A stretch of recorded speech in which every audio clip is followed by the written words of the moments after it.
Bom, ao que tudo indica, Maduro será julgado pela legislação americana, por um promotor americano, por um juiz americano, sem interferência de um tribunal internacional, da Corte Internacional de Justiça. Quando Saddam Hussein foi capturado, há muitas semelhanças entre o que aconteceu no Iraque e o que acontece em Caracas, mas uma delas certamente não é a celeridade com que o líder local, o ditador local, foi capturado. No caso do Iraque havia um plano de fuga, que é muito estranho que não tenha havido, né? No caso de Maduro foi capturado com uma facilidade impressionante, né? Em questão de 2 horas depois da invasão. No esconderijo, né? É verdade. Ele estava num esconderijo. Sim, mas no esconderijo que foi encontrado, né, em questão de minutos. Segundo Donald Trump, em segundos. Já foi levado para Nova York e antes mesmo que a gente acordasse, os americanos já não estavam na Venezuela mais. Quando a gente acordou, tudo já havia acontecido. No caso do Iraque, os americanos chegaram com relativa rapidez ao centro de Bagdá.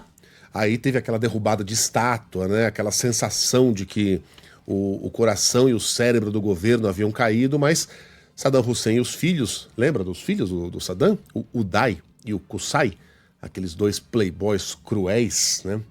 Sobre cujos ombros pesavam acusações terríveis, né? de torturas, haviam fugido.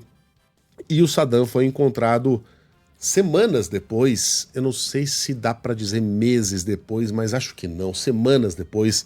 Se alguém puder conferir, a invasão foi no dia 20 de março de 2003, né? Vamos ver aí o dia em que o Saddam foi capturado, dentro de um buraco no Iraque, no meio do deserto.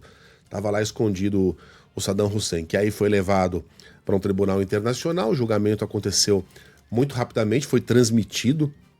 Você lembra, o Renan? O Saddam... Sim. Com barba, né? Não mais com o característico bigode, diga lá. 13 de dezembro de 2000. Há meses, então. Valeu, Pablito. Março para dezembro. 13 de dezembro. 9 meses. Foi uma gestação até que Saddam fosse capturado. E aí, de barba, mostrava lá as suas características desafiadoras, né? Desafiava frequentemente os juízes, mas foi condenado e enforcado. E o enforcamento também foi filmado. Cena de pesadelo. Isso pode acontecer com Nicolás Maduro? Dificilmente, né? Ele vai ser levado à jurisdição de um tribunal dos Estados Unidos. O estado de Nova York possuía pena de morte no seu arcabouço até pouco tempo atrás. Mas a pena de morte não era aplicada em Nova York desde a década de 70 do século passado, então é como se não houvesse, né?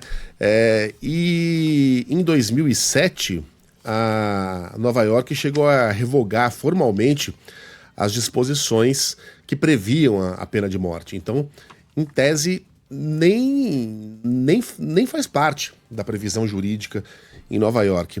Agora, no caso de prisão perpétua, aí sim, aí ele pode ser condenado à prisão perpétua e pode ser levado para um dos locais mais infernais, que é uma prisão em forma de prédio que existe lá em Nova York, para onde foi levado, aliás, Jeffrey Epstein, e lá se suicidou em sua cela. Então é possível que aquele seja o endereço de Nicolás Maduro até os últimos dias de sua vida.